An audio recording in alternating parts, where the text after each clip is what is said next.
Ter o prazer de criar uma invenção que contribua com o curso da humanidade e entre para a história deve ser uma das maiores satisfações que alguém pode sentir. Invenções brilhantes como a roda, o concreto, a máquina a vapor ou a internet fizeram a humanidade não só dar um salto em sua história, como também enxergar outras milhares de possibilidades que poderiam vir adiante. Mas nem todas as invenções possuem fins exclusivamente benéficos para a humanidade. Existem algumas que, na verdade, deixaram consequências trágicas e até mortais para o mundo. E por isso, alguns dos gênios por trás dessas terríveis descobertas terminaram atormentados pela sua consciência e assombrados por suas angústias pessoais. Hoje vamos falar sobre 4 inventores incríveis que, sem avaliar o poder destrutivo de suas criações, acabaram por dar origem a invenções altamente letais e que até hoje mancham a história do mundo. Bem-vindo ao canal Fascinante. Deixe seu like, se inscreva no canal e contribua com o seu comentário.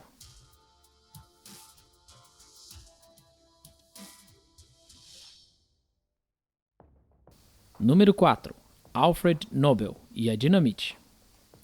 Nascido em uma família de engenheiros, Nobel trabalhou com seu pai na fabricação de explosivos. Mas, em 1864, ele viveu uma experiência trágica que marcou a sua vida, quando seu irmão menor e outras 4 pessoas morreram em uma explosão de nitroglicerina. 2 anos depois, em 1866, Nobel desenvolveu um método que permitiria manusear um instável explosivo líquido com segurança. Para reduzir a sua volatilidade, ele misturou nitroglicerina com um material poroso absorvente, criando a dinamite. Essa invenção deu fama e riqueza imensas ao seu inventor e iniciou uma nova era na construção, mas também na destruição.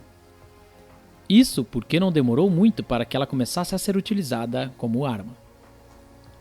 A dinamite foi empregada como método explosivo dos projéteis de artilharia e cargas de demolição militares, causando centenas de milhares de mortes. Nobel morreu em 10 de dezembro de 1896, na sua casa em San Remo, na Itália, depois de assinar seu testamento que definiu as bases para que se tornaria o prêmio internacional de maior prestígio em prol do progresso humano.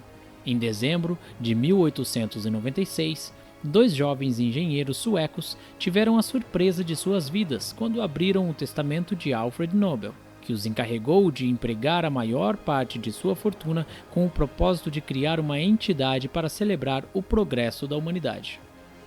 Seguindo as instruções do seu mestre, Ragnar Sohlman e Rudolf Liljeqvist, criaram a Fundação Nobel, que estabeleceu prêmios anuais pelos méritos alcançados na física, química, medicina e fisiologia, literatura e paz mundial, e em 1969 adicionou-se também a economia. Este último desejo de Nobel não veio ao acaso. A história é que, em seus últimos dias de vida, a ideia da morte e da destruição geradas pela aplicação dos seus inventos o atormentava. Por isso, ele decidiu doar grande parte de sua fortuna para a criação dessa fundação, dando a ideia de amenizar a sua angústia por ter criado algo responsável por tantas mortes. Número 3. Mikhail Kalashnikov e o fuzil AK-47. Kalashnikov foi o projetista de uma das armas mais conhecidas do planeta, o fuzil semiautomático AK-47. Em 1947, o engenheiro militar russo Mikhail Kalashnikov criou esse fuzil simples, resistente e confiável que se tornou a principal arma dos exércitos soviético e russo, bem como de dezenas de outros países. O AK-47 foi também símbolo de revolução em todo o mundo e esteve em ação nos campos de batalha de Angola, Vietnã, Argélia e Afeganistão. Ele também foi companheiro de rebeldes na América Latina, como os das FARC, as Forças Armadas Revolucionárias da Colômbia, e do ELN, o Exército de Libertação Nacional, também na Colômbia. Grupos palestinos também têm certa admiração pelo fuzil e o utilizam há décadas. A relativa simplicidade do projeto fez com que suas fabricações fossem baratas e sua manutenção no campo de batalha fosse simples. Ele se tornou o fuzil de assalto mais utilizado no mundo. Calcula-se que o AK-47 seja responsável por mais mortes acumuladas que as bombas atômicas. Embora ao longo da sua vida Mikhail Kalashnikov tenha expressado pouco remorso pelo seu invento mortal, tendo dito certa vez que dorme profundamente à noite, ele confessou pouco antes da sua morte que sentia uma dor espiritual insuportável. Em uma carta para o líder da Igreja Ortodoxa Russa, da qual fazia parte, que foi encontrada pela imprensa russa um mês depois de sua morte, ele disse que se sentia responsável pelos milhões de mortes causadas pelo seu fuzil revolucionário. Em sua carta, um trecho dizia: "A minha dor espiritual é insuportável. Faço seguidamente a mesma pergunta sem resposta. Se o meu fuzil tirou a vida das pessoas, será que eu, cristão e crente ortodoxo, sou culpado pelas suas mortes?" E escreveu ainda em sua carta: "Quanto mais tempo vivo, mais essa pergunta não me sai da cabeça. E mais me pergunto por que Deus permitiu que o homem tivesse os desejos diabólicos da inveja, da cobiça e da agressão." Número 2. Arthur Galston e o Agente Laranja. O fisiologista e botânico norte-americano Arthur Galston nunca pensou que estivesse criando algo que poderia ser utilizado como arma de guerra. Sua área de estudo se concentrava nos hormônios vegetais e nos efeitos da luz sobre o desenvolvimento das plantas. Durante esses estudos, ele fez experiências com um regulador de crescimento das plantas chamado ácido triiodobenzoico. O cientista descobriu que esse componente poderia estimular a floração da soja e fazê-la crescer com mais rapidez. Mas ele também descobriu que, se fosse aplicado em excesso, o composto faria com que a planta perdesse as suas folhas. As descobertas de Galston não ficaram restritas apenas ao mundo vegetal. No contexto da Guerra do Vietnã, ocorrida entre os anos de 1955 e 1975, outros cientistas utilizaram as descobertas de Galston para criar o Agente Laranja, um herbicida poderoso que tinha como objetivo eliminar florestas e colheitas que poderiam ser aproveitadas pela guerrilha do Vietcong. Entre 1962 e 1970, as tropas norte-americanas liberaram cerca de 75 milhões de litros do herbicida para destruir cultivos e expor as posições de rotas de movimentação dos seus inimigos. Em vista disso, Galston ficou profundamente abalado e alertou as autoridades e o mundo em diversas ocasiões sobre os enormes danos ambientais causados pelo Agente Laranja. Em seguida, ele afirmou que o herbicida também representava riscos para os seres humanos. O componente mais perigoso do Agente Laranja é o dioxina, que é um contaminante que pode permanecer no meio ambiente por décadas e, entre outras coisas, pode causar câncer, má formação fetal, problemas de infertilidade e atacar o sistema nervoso e imunológico.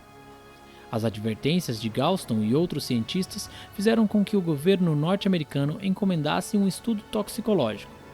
À luz dos resultados, o então presidente Richard Nixon ordenou a suspensão do uso de agente laranja na Guerra do Vietnã. Posteriormente, o botânico declarou com profundo pesar: "Eu costumava pensar que seria possível evitar envolver-se nas consequências antissociais da ciência, simplesmente não trabalhando em nenhum projeto que pudesse ter fins malignos ou destrutivos. Aprendi que as coisas não são tão simples e que quase todas as descobertas científicas podem ser pervertidas ou deformadas devido às pressões sociais." Galston também declarou que o agente laranja foi um mau uso da ciência. "A ciência se destina a melhorar o progresso da humanidade e não a reduzi-lo. Seu uso como arma militar me pareceu desaconselhável", declarou ele, arrependido. Se você chegou até aqui, não esqueça de deixar o seu like e se inscrever no canal. Assim você sempre terá vídeos fascinantes que sempre te trarão mais conhecimento histórico, científico e de outras curiosidades.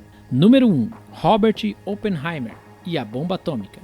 Nenhum outro cientista esteve mais ligado à criação e ao uso das bombas atômicas durante a Segunda Guerra Mundial do que Robert Oppenheimer. O físico teórico norte-americano foi o diretor do Projeto Manhattan, que conseguiu desenvolver a primeira bomba atômica da história. A bomba foi detonada no deserto do Novo México, nos Estados Unidos, em uma operação denominada como Trinity.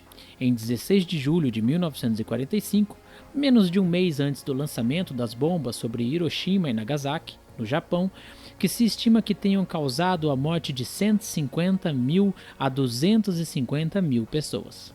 Oppenheimer, uma figura complexa e carismática, havia se dedicado a estudar os processos energéticos das partículas subatômicas, incluindo os elétrons, os pósitrons e os raios cósmicos. Mas o conflito bélico vivido nessa época fez com que a sua vida profissional tomasse outro rumo. Depois que Albert Einstein enviou uma carta para o então presidente dos Estados Unidos, Franklin Roosevelt, advertindo sobre o perigo que ameaçava toda a humanidade se os nazistas fossem os primeiros a fabricar uma bomba atômica, a ideia de criar uma arma nuclear se tornou prioridade para o governo dos Estados Unidos. E quem liderou esse processo foi justamente Oppenheimer. Ele começou rapidamente a pesquisar um processo de separação de urânio-235 do urânio natural e determinar a massa crítica necessária para a fabricação da bomba.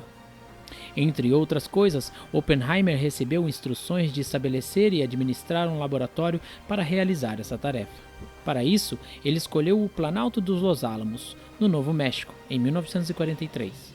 Alex Wellerstein, historiador especialista em armas nucleares, disse à BBC News: Oppenheimer ocupou um cargo de imensa responsabilidade e foi levado ao seu limite. Ele também se envolveu em decisões fundamentais sobre o projeto das bombas atômicas e esteve pessoalmente relacionado com as decisões sobre como essas bombas seriam utilizadas. Ele também participou das discussões que defendiam que elas fossem usadas contra as cidades.